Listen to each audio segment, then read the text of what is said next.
Здравствуйте, уважаемые телезрители! В студии Арифа Каба, в эфире еженедельная передача «Вокруг Абхазии». Мы рассказываем о важных событиях во внешней политике, заметных мировых новостях, приводим мнения экспертов, анализируем происходящее. Итак, начнем. На прошлой неделе министр иностранных дел Республики Абхазия Олег Барцыц принял делегацию Республики Гана, прибывшую в страну с официальным визитом для участия в торжественных мероприятиях, приуроченных к юбилею со дня основания города Сухум. Как обозначено на сайте внешнеполитического ведомства, встреча прошла в дружественной, доверительной и конструктивной атмосфере, заложив основу для активного диалога с Республикой Гана как одним из перспективных партнеров на африканском континенте. В ходе встречи Олег Барцыц тепло поприветствовал представителей Ганы в столице Республики Абхазии, городе Сухум, выразив признательность за готовность к развитию прямых контактов, несмотря на разделяющие страны значительное географическое расстояние. А еще недавно в Женеве завершился очередной 67-й раунд международных дискуссий по безопасности и стабильности в Закавказье. Первый день очередного раунда переговоров открылся информационной сессией, посвященной опыту функционирования механизма по предотвращению и реагированию на инциденты в различных странах. Также прошли отдельные встречи абхазской делегации с сопредседателями международных дискуссий по безопасности и стабильности в Закавказье. В ходе второго дня заседания участники рассмотрели все вопросы, включенные в повестку дня. Одной из центральных тем стало обсуждение текущей ситуации в сфере безопасности. Представители всех делегаций сошлись во мнении, что обстановка в регионе остается относительно стабильной. Ну а уже сегодня в Министерстве иностранных дел Республики Абхазия прошла встреча министра Олега Барцыц и недавно назначенного чрезвычайного и полномочного посла Российской Федерации в Республике Абхазия Вячеслава Гладкова. Подробнее все эти и некоторые другие темы мы обсудили в интервью с главой внешнеполитического ведомства Республики Олегом Барцыц. Предлагаем вам интервью с ним. Приветствуем вас, Олег Мусасович, в студии Абхазского телевидения. И хотели бы начать с самого свежего и актуального. Да? Мы знаем, что сегодня буквально принимали в МИД нового чрезвычайного и полномочного посла России в Абхазии. Хотелось бы, чтобы вы, может быть, кратко охарактеризовали, как прошла эта встреча, о чем вы беседовали. Добрый день. Да, действительно, сегодня состоялась моя первая встреча с назначенным на эту должность чрезвычайным полномочным послом Российской Федерации в Республике Абхазия Вячеславом Владимировичем Гладковым. Встреча, сразу забегая вперед, скажу, встреча прошла в очень конструктивном ключе. Удалось обсудить множество вопросов в нашей двусторонней повестке. И хочу особо отметить, что мы связываем с назначением опытного руководителя, многолетнего руководителя одного из важнейших российских регионов, которые сейчас находятся в весьма непростой исторической ситуации Белгородской области, политическим тяжеловесом, если можно так выразиться, Вячеславом Владимировичем Гладковым. С его назначением мы связываем серьезные надежды на то, что нам удастся еще больше оптимизировать наше взаимодействие между Республикой Абхазия и Российской Федерацией, поскольку посольство России в Абхазии – это весьма важный орган, который в значительной степени обеспечивает такое эффективное взаимодействие, оперативность, информированность российской стороны о тех процессах, о тех необходимых вещах, которые требуется сделать. Я хочу сказать, и это отмечал также во встрече с новым послом России, говорил о том, что сегодня наше взаимодействие и сотрудничество с Россией находится на абсолютном историческом максимуме. Сегодня степень и интенсивность наших контактов, количество тех проектов, которые реализуются сегодня в Абхазии при помощи Российской Федерации, оно, конечно, порождает большой оптимизм. Но при этом всегда есть какие-то вопросы, какие-то тонкие места, которые необходимо, что называется, улучшать, дорабатывать и так далее. И поэтому здесь, конечно, еще раз повторюсь, назначение Вячеслава Владимировича мы восприняли с большим энтузиазмом. Опытный человек, опытный губернатор, который много лет руководил, как я уже сказал, Белгородской областью, который там снискал большую любовь, авторитет и уважение практически всех жителей Белгородской области, один из самых популярных, медийно открытых губернаторов российского региона. Поэтому я думаю, что нам удастся наладить такой уровень и такой формат работы совместной, который будет отвечать в наибольшей степени интересам и народа Абхазии, и наших союзников и партнеров России. Мы, как я уже сказал, обсудили и в общем формате официальном, и затем в двусторонней встрече большой спектр тех вопросов, которые сегодня находятся, как я уже говорил, в повестке. Очень интересные наработки, очень интересный опыт, которым обладает господин Гладков, он, как я уже сказал, действительно вызывает определенный оптимизм. Множество планов, множество идей, которыми он уже даже вот в первой итерации, так скажем, поделился с нами. Очень интересные предложения, и поэтому мы ждем очень плодотворной совместной работы. В ближайшее время состоится вручение верительных грамот. Как известно, копии верительных грамот он вручил уже в МИДе, а теперь предстоит вручение верительных грамот президенту Республики Абхазия Бадре Зурабовичу Гумба, и это произойдет в ближайшее время, и начнется уже полноценная, плодотворная, очень интенсивная совместная работа. А вот что еще интересно, Вячеслав Владимирович очень ярко себя проявил на посту губернатора, всем нам это известно, но все-таки дипломатическая, скажем так, деятельность — это нечто новое, можно сказать, для него. Говорил ли он немного, может быть, кулуарно о своих ощущениях и, может быть, каких-то первых впечатлений о новой стране пребывания? Первое, что хочу сказать, для управленца масштаба Вячеслава Владимировича Гладкова, я думаю, не будет таким уж совсем секретным новшеством, в том числе и дипломатическое поприще. Я уверен, что с его опытом, с его уровнем знаний и подготовки, с его бэкграундом, который хорошо известен не только в Российской Федерации, но и в Абхазии многим нашим гражданам, я думаю, здесь никаких трудностей не возникнет. Что же касается, о чем мы успели переговорить, о его впечатлениях от Абхазии, мне, конечно, очень импонирует тот факт, что он уже общается с нашими гражданами. Его видели на берегу, кстати. Совершенно верно, он и рассказывал об этом. Это человек, который не будет закрываться. Он, кстати, и на посту губернатора одного, как я уже сказал, из крупных российских регионов, он продемонстрировал все эти качества и черты. Он был очень медийно активен, очень доступен для людей. И я уверен, что он эти же принципы работы перенесет и на Абхазию.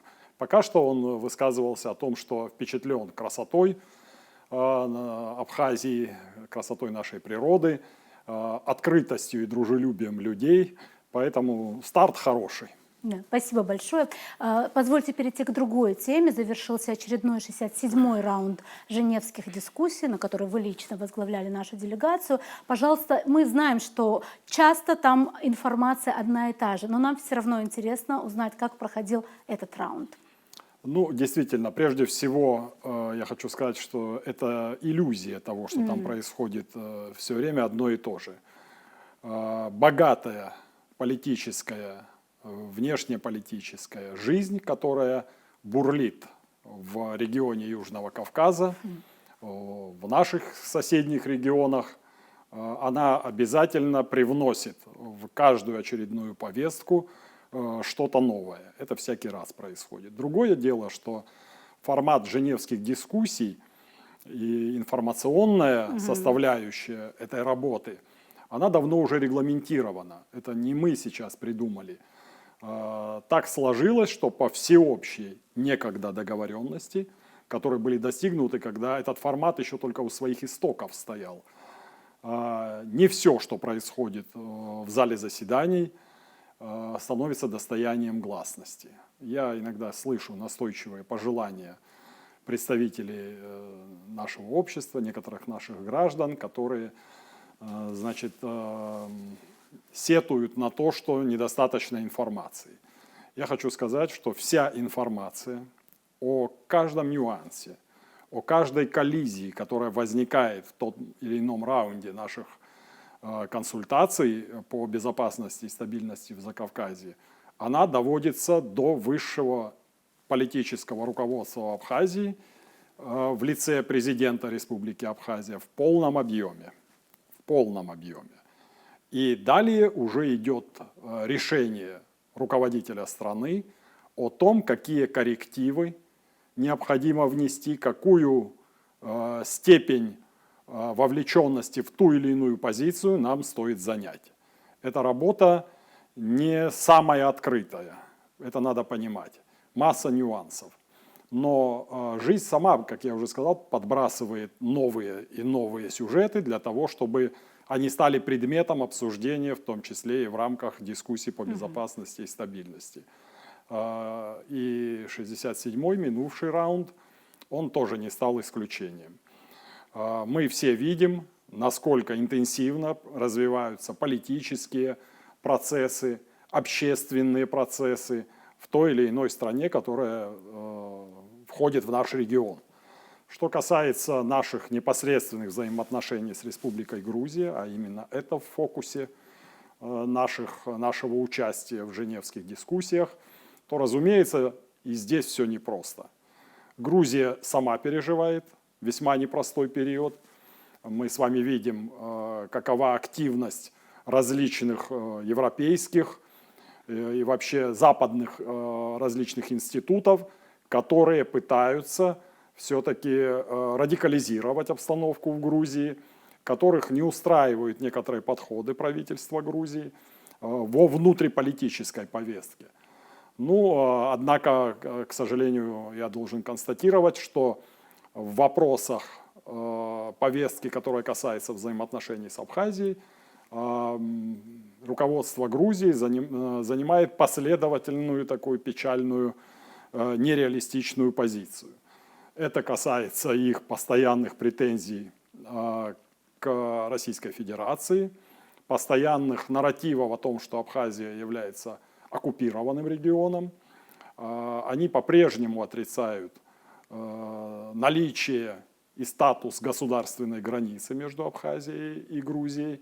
И это проходит практически в каждом выступлении главы грузинской делегации. Разумеется, позиция абхазской делегации, наших союзников, делегации Южной Осетии и наших российских союзников в лице Министерства иностранных дел России, разумеется, она радикально отличается.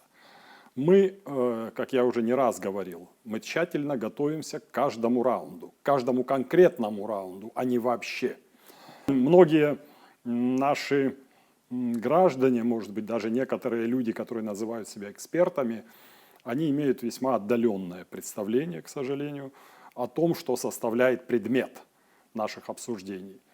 И насколько иногда непросто бывает донести свою позицию до широкого круга международных экспертов, высоких западных чиновников, которые представляют, как я уже говорил, ООН, ОБСЕ и Европейский Союз, а именно они являются сопредседателями этого формата.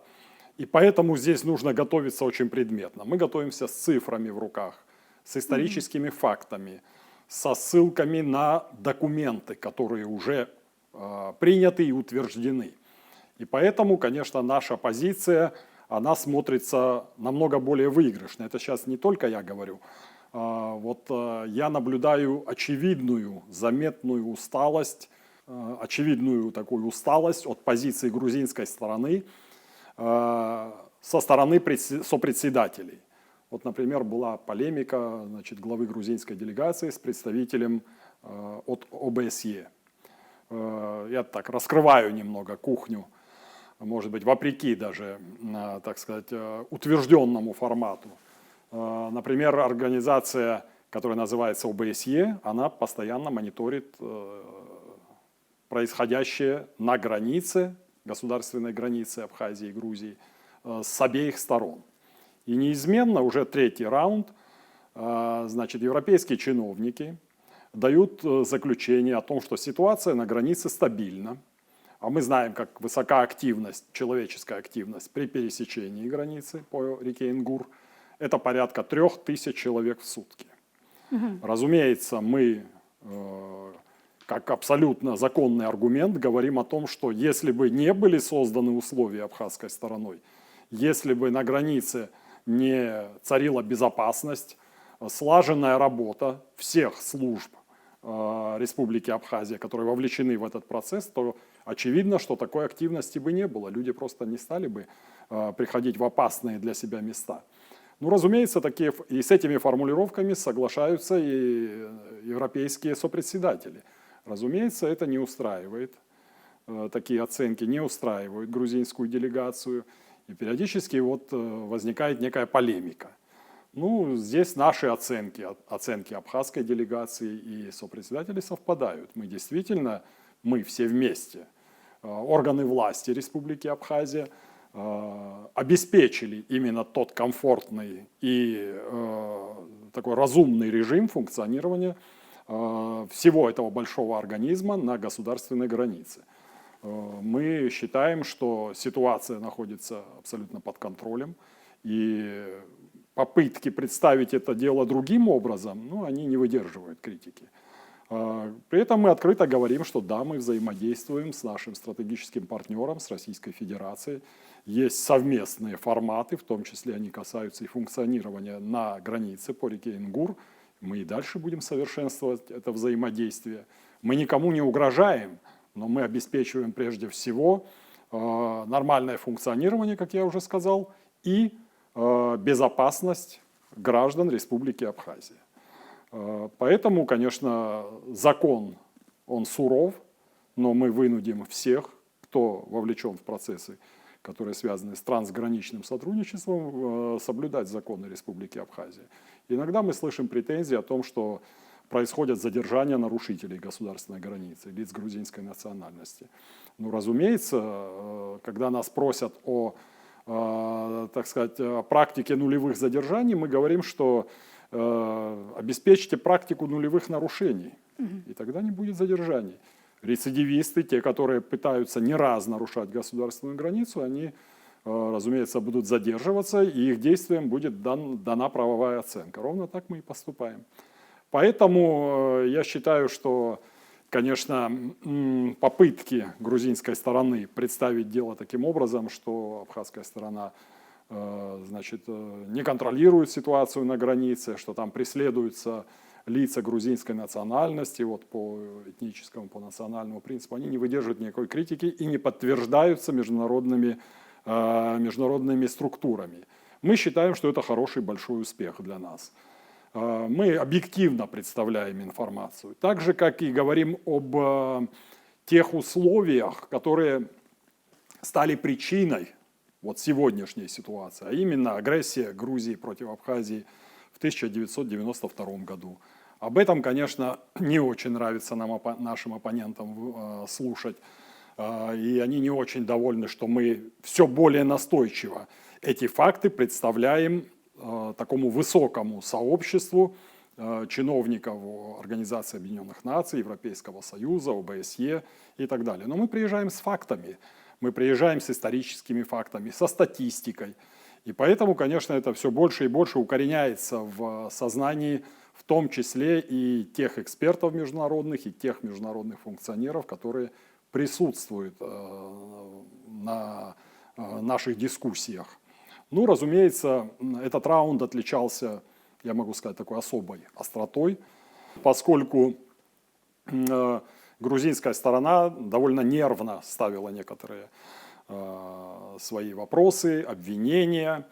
Ну, нас это нисколько не смущает, Поэтому и мы, и наши российские партнеры, и наши югостинские друзья, конечно, доносим свою логику, свою версию событий, а она базируется на фактах. Вот в чем различие.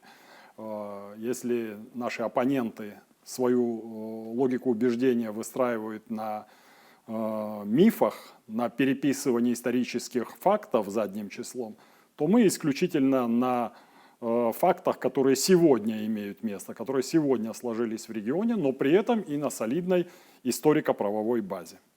Спасибо за столь подробное освещение этого вопроса. Я хотела бы перейти к другой теме. На прошлой неделе официальная делегация Ганы прибыла в Абхазию, в Сухум. Это, кстати, было довольно яркое событие, его многие отмечали, комментировали. Я знаю, что в МИД вы принимали эту делегацию. Скажите, пожалуйста, немножко расскажите об этом, о том, как прошла встреча. И кулуарно многие говорили о том, что, может быть, будет признание от этой, скажем так, вот от Ганы. Возможно ли это? Но прежде всего хочу сказать, что не нужно чрезмерно торопиться, это первое. А второе, хочу сказать, что я также испытываю чувство удовлетворения, поскольку это была наша часть работы. Наш представитель в странах африканского континента, доктор Эбенезер Обенг, в свое время предложил нам рассмотреть возможность о заключении побратимских соглашений между городами Абхазии и некоторых городов африканского континента, различных стран. И вот выбор первый пал на город Сухум, абсолютно одноименный город нашей столицы, и круг, который, как бы, столицей которого является город Сухум, его представители после определенной подготовительной работы, которую мы проводили с нашими коллегами из администрации города Сухум. И здесь хочу сказать теплые слова в адрес руководителя, в адрес мэра города Сухум Тимура Михайловича Агурба, которые оперативно отреагировали на это, проделали свою большую часть работы. И в результате этого делегация города Сухум, округа Сухум, Республики Гана, вот она и прибыла в Сухум для заключения этого соглашения. Но действительно, мы приняли их в МИДе, в Министерстве иностранных дел. Состоялся такой интересный обмен мнениями, очень живой, заинтересованный. Я хочу сказать, что Республика Гана – это, вопреки, может быть, каким-то расхожим мнениям, это серьезное, стабильное и большое государство на африканском континенте. Столица Ганы, город Акра – это серьезный, большой город, большой центр. Население Ганы более 35 миллионов человек. У них достаточно сложившаяся и развитая экономика. Достаточно сказать, что Республика Гана один из крупных экспортеров золота. То есть они добывают и экспортируют золото, и это составляет значительную часть доходов государственного бюджета. Кроме того, Гана обладает довольно серьезными запасами углеводородов, есть и нефть, и природный газ. А кроме того, еще и развитым довольно по африканским меркам сельским хозяйством. Это производство и кукурузы, маниоки, цитрусовых. Кстати, Гана также является очень серьезным экспортером пальмового масла в различные страны. Поэтому, конечно, я только могу приветствовать такие контакты. Очень красочно и так очень по-человечески интересно прошла сама церемония подписания между двумя Сухумами. Многие члены правительства там присутствовали при этом. Самые теплые отзывы я слышу от своих коллег по поводу, значит, того, как проявили себя члены ганской делегации. Я думаю, что сотрудничество будет развиваться. Это последствия той работы, которую мы проводим на африканском континенте. В ближайшее время, не буду открывать завес, но будут еще такие контакты с другими африканскими странами. Мы стараемся работать и делаем это упорно и целенаправленно с теми странами, которые готовы с нами взаимодействовать. У нас нет различий по предпочтениям, в каком регионе мира находится та или иная страна. Если она готова выстраивать с нами отношения на принципах взаимного уважения, признания нашего суверенитета, Мы готовы к такой работе. В то же самое время хочу сказать вот о чем. Конечно, с большим удивлением и сожалением наблюдаю вот ту вакханалию в социальных сетях, которая развернулась в эти дни в Грузии. И, к сожалению, это происходит открыто, то есть люди открыто демонстрируют такие вопиющие примеры ксенофобии, расизма, не побоюсь этого слова, хотя вроде бы часто заявляют о своей приверженности демократическим принципам и так далее. Огромный массив оскорблений, негодования, выражающегося совершенно в неприемлемой форме, значит, выплескивается на страницы различных пабликов и в социальных сетях, в информационных ресурсах Грузии по поводу, в очень оскорбительной форме, по поводу наших ганских гостей. Я думаю, это не делает чести таким членам грузинского общества. Я думаю, что это, наоборот, проявление слабости, проявление неуверенности, ощущение того, что мы на правильном пути, мы движемся к диалогу. Очень непросто мы движемся. Сегодня такой период, когда развитые страны теряют дипломатические отношения между собой, когда прекращается общение, когда выстраиваются барьеры и так далее. Но вот такая истерическая реакция наших оппонентов, она свидетельство тому, что мы на правильном пути. Мы работаем упорно, целеустремленно для того, чтобы признаний нашей независимости, а также контактов с теми странами культурных, экономических, гуманитарных, любых, человеческих, туристических, постоянно становилось больше. Мы проводим эту упорную работу, и нам за нее не стыдно. Знаю также, что в конце августа состоится Дамасская ярмарка. Уже мы принимали участие в ней. Есть ли планы на этот раз? Да, совершенно верно. Мы уже участвовали, причем без ложной скромности скажу, с большим успехом. Последствия нашего участия сейчас мы ощущаем. Последовало приглашение опять от президента Сирийской Арабской Республики, господина Ахмеда Аш-Шара, с предложением посетить Дамасскую ярмарку, 63-ю по счету, представительной делегации Абхазии. Мы ее готовим сейчас, эту делегацию.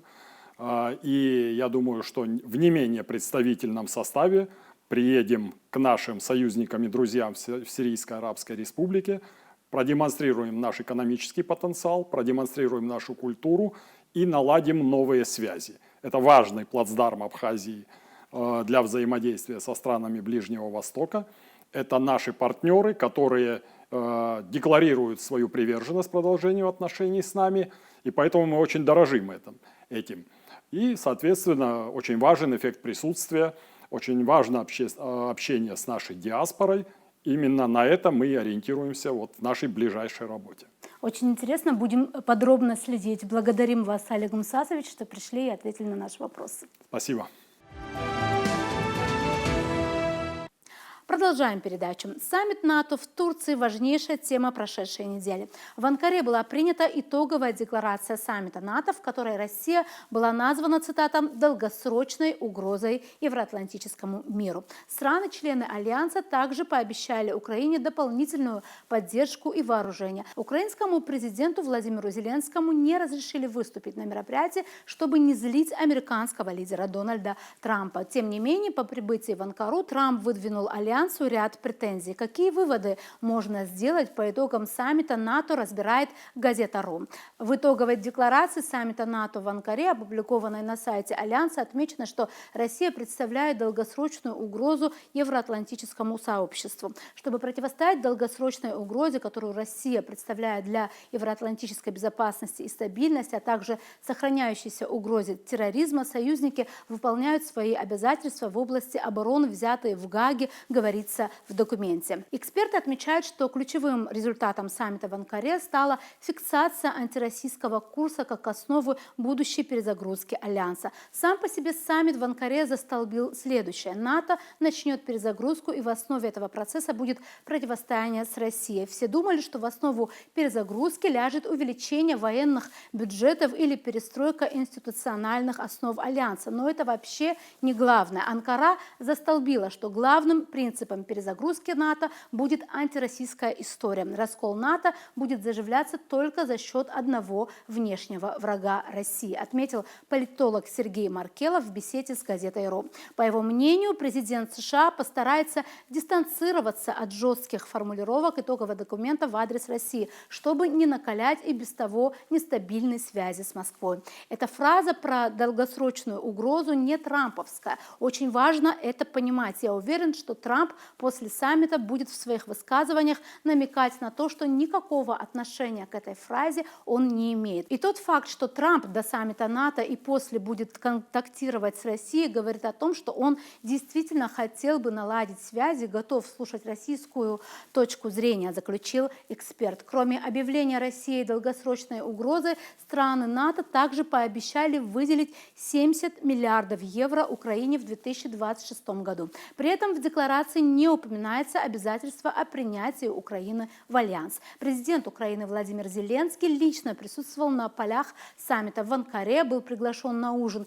лидеров, но не был допущен до участия в заседании альянса. Об этом сообщил телеканал CNN. В СМИ считают, что это можно интерпретировать как сигнал о том, что амбиции Киева когда-нибудь присоединиться к альянсу остаются нереализованными. На полях саммита прошла и двусторонняя встреча американского и украинского лидеров, в рамках которой Дональд Трамп заявил, что обе стороны украинского конфликта настроены на урегулирование. Цитата: «Он, Зеленский, желает урегулирования, и я думаю, президент России Владимир Путин желает урегулирования тоже», выразил уверенность американский лидер. Президент США высказался и относительно ударов ВСУ по российским нефтеперерабатывающим заводам. Это эскалация, которая может помочь положить конец конфликту на Украине, сказал Трамп. Он также пообещал, что США обсудят возможности лицензионного производства зенитных ракетных систем «Патриот» в Европе и допустил закрытие неба над Украиной как инструмент гарантии безопасности. «Да, если это необходимо», сказал Трамп, отвечая на вопросы журналиста о готовности США помочь Украине закрыть небо в рамках будущих гарантий безопасности. Несмотря на то, что было подписано множество деловых договоров, было сказано много всего воинственного в отношении России, в очередной раз звучало много слов поддержки Украине, саммит НАТО в Анкаре по факту ничем не отличался для Киева от всех предыдущих саммитов. Об этом газете «Ру» заявил член Совета по межнациональным отношениям при президенте России Богдан Беспалько. «Я воспринимаю этот саммит НАТО как, в общем-то, рядовой, почти проходной. То есть Запад собрался, чтобы еще раз сказать всему миру, что они едины и у них нет никаких противоречий». При этом Зеленский на саммите занимал свое настоящее место, место прокси, натравленного против России, чтобы ее сдерживать, сказал политолог. Союзники США по НАТО надеялись, что Дональд Трамп прибудет в столицу Турции в настроении заключать сделки. Однако американский лидер вновь обманул их ожидания, как пишет издание «Политика». Трамп вновь озвучил ряд претензий к НАТО спустя несколько часов после прибытия в Анкару. Он заявил, что события на Украине не затрагивают Вашингтон и повторил свои утверждения о том, что Гренландия должна контролироваться Соединенными Штатами, отмечает «Политика». Кроме того, на встрече с генсеком НАТО Марком Рютте Трамп заявил, что Вашингтон платит непропорционально больше других членов альянса. Для Дональда Трампа союзники по НАТО – это прежде всего инструмент американского влияния и рынок сбыта вооружений, подчеркнул политолог Александр Асафов в беседе с газетой «Ру». Глобальная повестка альянса, по словам политолога, интересует президента США лишь в прагматичном ключе. У Трампа есть свои сложности, например, прекращение иранского перемирия и иранского переговорного процесса, поэтому к НАТО у него довольно прикладное отношение.